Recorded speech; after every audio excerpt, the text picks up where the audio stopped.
nakukuha sa tiyaga. So, tsaga-tsaga lang po. Ayos.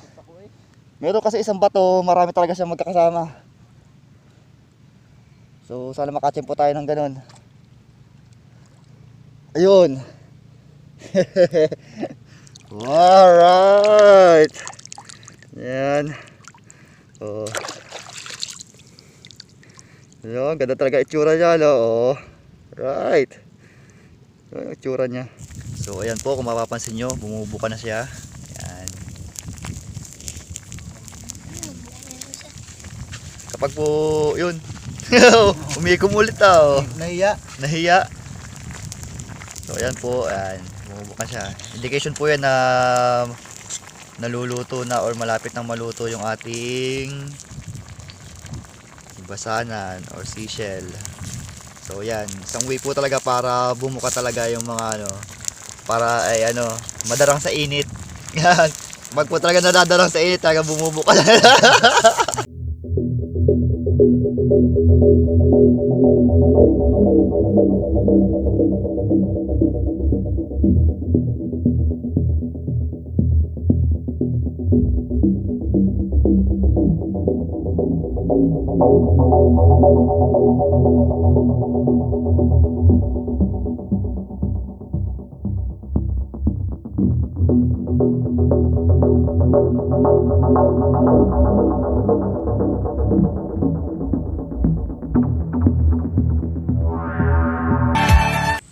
Yo, what's up mga pops?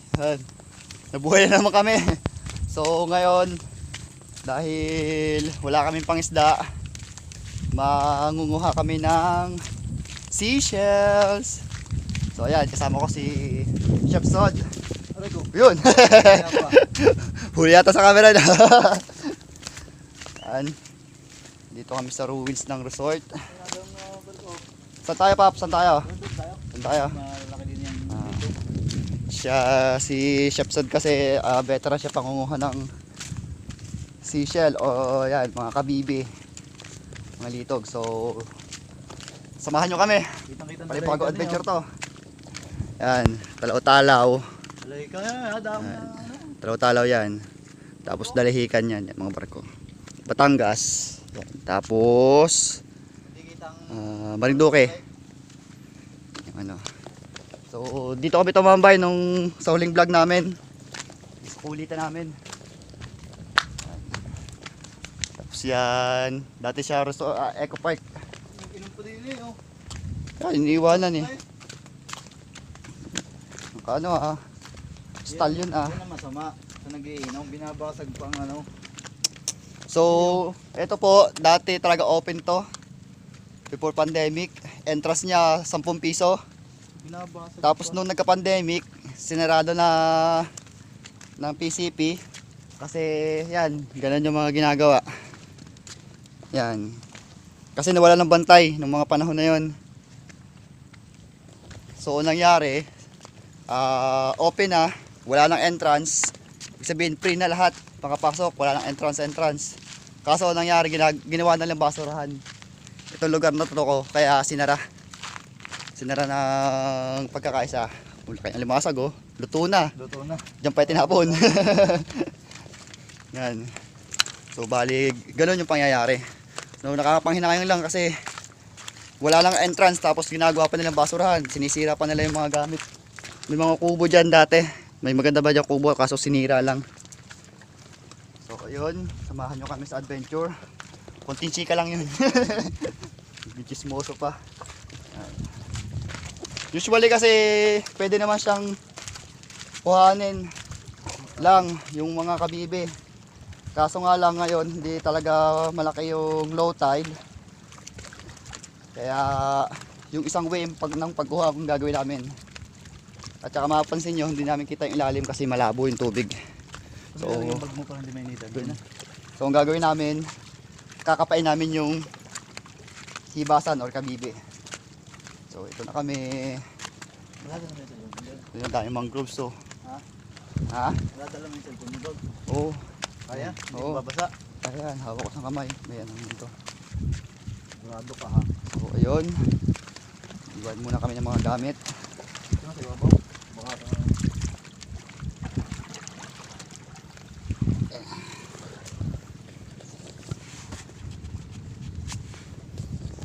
muna kami mga gamit dito.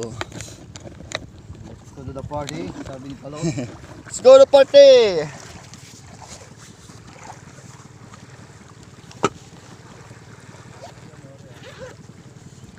So ayun mga paps, lulusong na ako ngayon.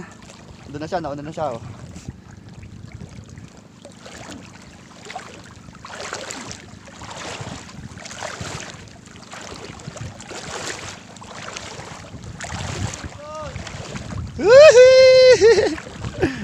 Ako ka na agad na. Pwede na. So ayun po, nag-uumpisa na siya. Manguha. Ako, naglalakad pa. Lalo ng putik dito ah. Yan lang, hindi. So ayun na po siya. Yan, ganun po yung pangkakapalang hibasan. Nasiro ako dun na. Nasiro ka ba doon? Dito, sa kabilang bato. May nagtambayan dito. Yan, kung makita nyo parang malalim pero malawa. Mababaw lang yan. yan. Try. Medyo mahirap lang ko to kasi baka may kalantigas. Sipit. Baka masipit tayo. May nangangapa din doon sa kabilang yun, oh. Medyo malalim pa po mga paps. Medyo malalim pa. Maya. Maya kami pipersa. Dito, mababaw-babaw. Yan. Parte nga rin. Sige. Baka lang meron dito. Yut. Walang tigas. Naninipit.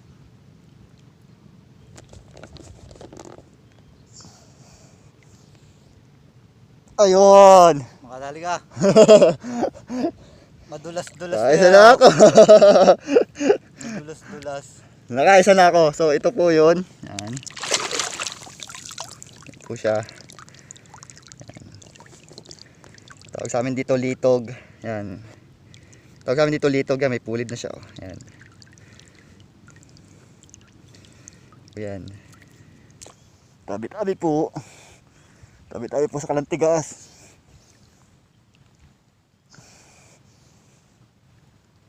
So bali tawag na dito sa amin ginagawa namin gama. So ginagawa o sa sobrang Tagalog kapa. So kinakapa mo yung gilid ng bato or ilalim, pwede rin. Kasi doon kadalasan na nag-i-stay yung mga litog. So kapag nakapa mo siya, korting anong yun, medyo madulas siya, tapos matigas. Usually alam mo naman yung ano yan, kuha niya. Usually kapag talaga namang nandaragat ka, alam mo na itsura nun. So kapag sanay ka lang kumapa o sumalat, alam mo na itsura nun. Ano na? Mamamadyo lang ano. Sa isang kapa pa lang, alam mo na yung ano nun, na yun na yun. So sa mga mahilig kumapa dyan, sabi na, parang kumakapa lang yan ng ano, ng piyesa ng mahjong. Alright, di pa nakakadalawa. Mababaw naman talaga siya. Yan. Adali na. Yun! Ano yun? Oh, Yari ka ngayon. dali na siya. Nakukuhin sa tiyaga. Nakukuha sa tiyaga. So, tsaga-tsaga lang po. Ayos. Lapit ako eh. Meron kasi isang bato, marami talaga siyang magkakasama. So, sana makatsimpo tayo ng ganun. Tsaga-tsaga lang. Ayun! Alright! Yan. Oh. Ayun, ganda talaga itsura niya, no? Oh. Right. Ayun, itsura niya. Yan, ganda itsura niya. So, alam niyo na kung anong kakapain niyo.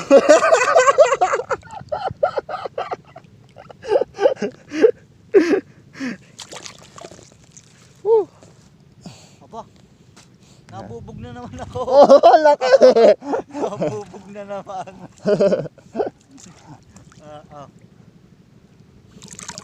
Aba, abubog na naman ako. Saan? Maliit yan.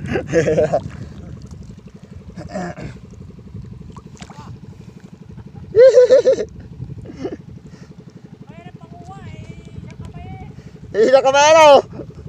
Kung dalawa, madali!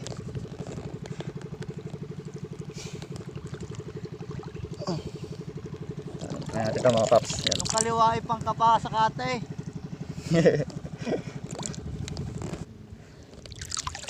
Woo! May ngalay din. May ngalay mga paps. May nanang distansya. Mangalay na. Galing ka na nga pala dun. Saan? Ganito, may nakakagawa na yan. Iyo, So, yun na po yung kuha niya. Yan. dami-dami na.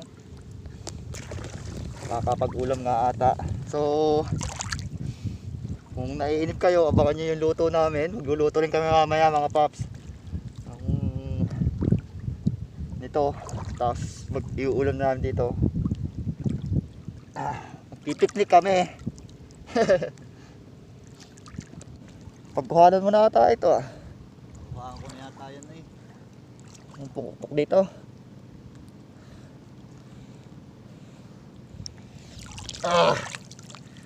Abubog na naman ako. Nga, oy, laki oh.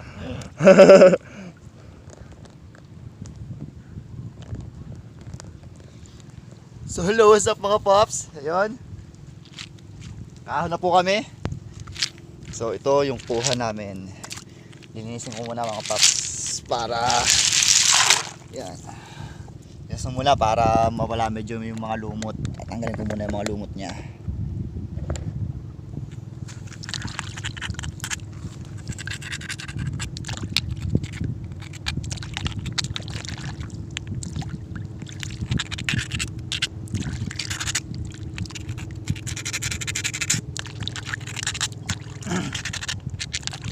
Yan, tinatanggal natin yung mga lumot niya or yung mga kalawang para hindi siya humalo sa sabaw. Tsaka yung mga remaining na mga putik na natira sa kanya kanina. Yan, itong mga ganito, ito yung ginagamit niya para kumapit siya dun sa mga bato o sa dapi dun sa ilalim ng dagat.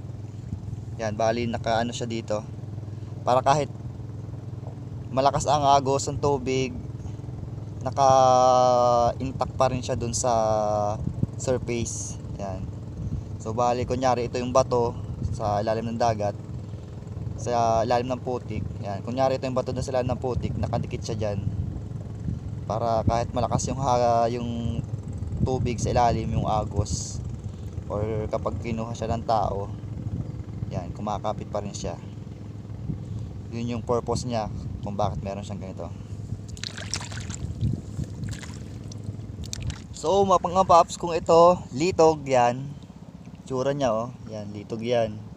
Ito nyo, yan litog. Ito naman sihi, kaya bigatan. Makikita nyo itsura niya. Yan, isang species rin to, kasi medyo maliit nga lang siya compared dito sa litog. Yan yung itsura niya. Ito litog, ito sihi. Right?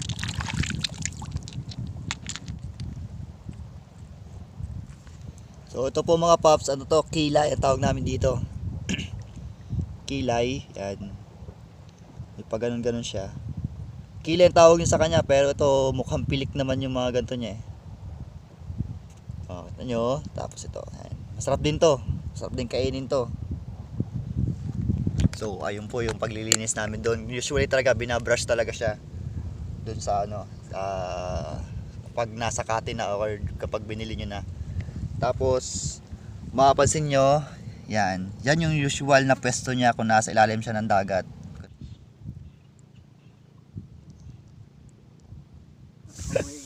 So yun mga paps, yan. Luluto kami ngayon. Luluto namin yung aming huli, yun. Tapos may bisita kami, yan. Kaway pare Arnold. Shout out sa taga Sariaya. Shout out taga Sariaya. Shout out dun sa anak. Yan. Ganyan. Ha? Ganyan. Hindi ah.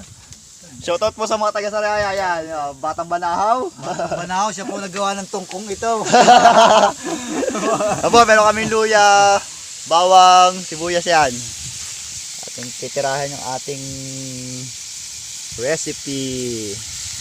Yan. Binisa na po ang butter. Yes! Yan po ating air supply. Oo na, May. Sunog na yan. Oh, nilagay na po ang bawang.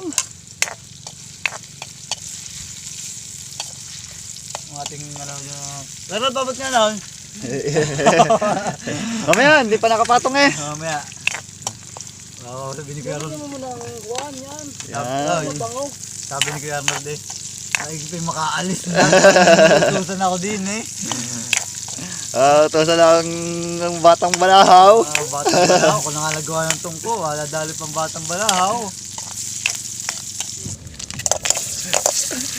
Pag inilagay yung kamay, laliit ano.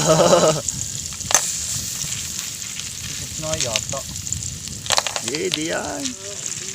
Baka mamaya ito tumaob ba. Hawakan mo.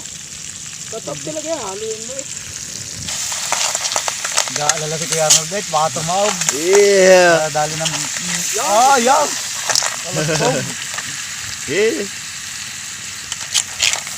Gaalala din siya sa kanyang ginawa eh. Ayaw din niya mapahiya eh.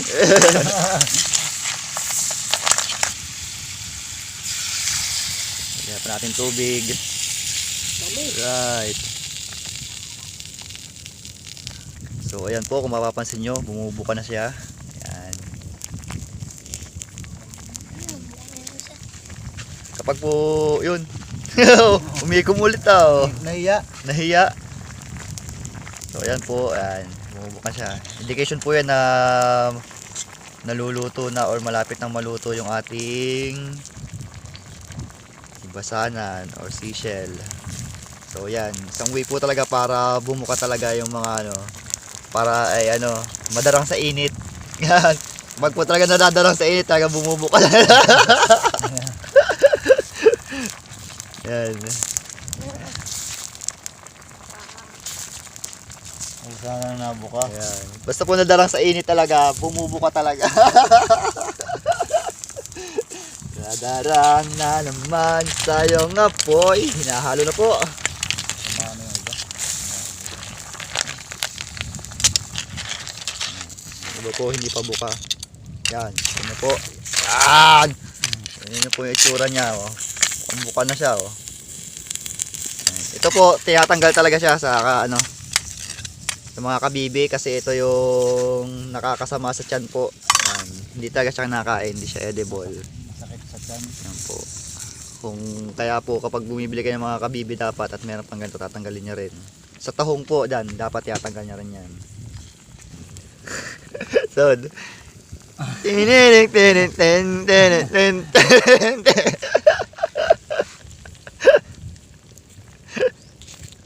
o yun mga paps, yan. Yung iba, tinanggalan na namin, yan. Para magkasya doon sa ano. At parang luto na siya. So, hinihintay lang namin siya maluto na kompleto para ano. Mini-make sure kasi namin na luto na yan, na lutong-luto siya kasi baka makasama sa tiyan. So, ayan po ang aming hibasanan.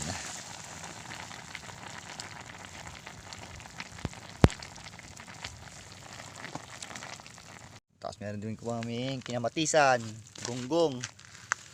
Yan, kain na po tayo.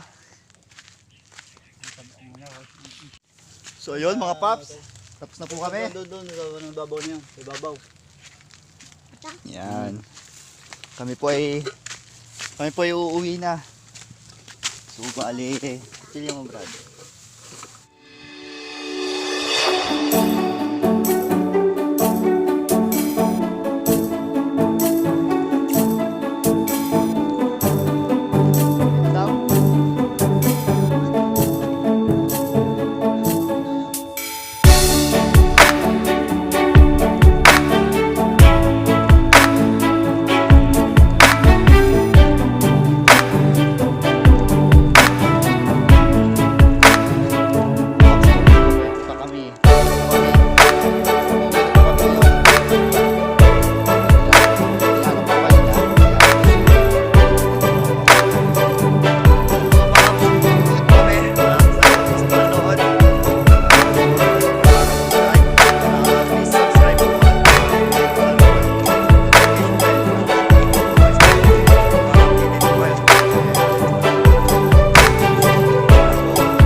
dati. So pag tumuyo ka dyan, kaya ako may video or picture pa ako na buto na eh.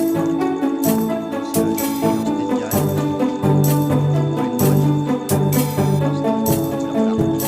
So lang, YouTube pag na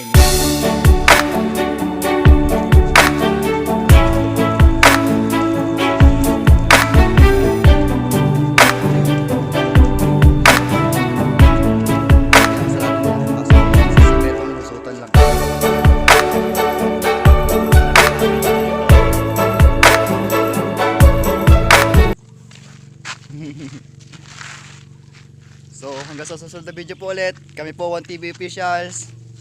See you next time.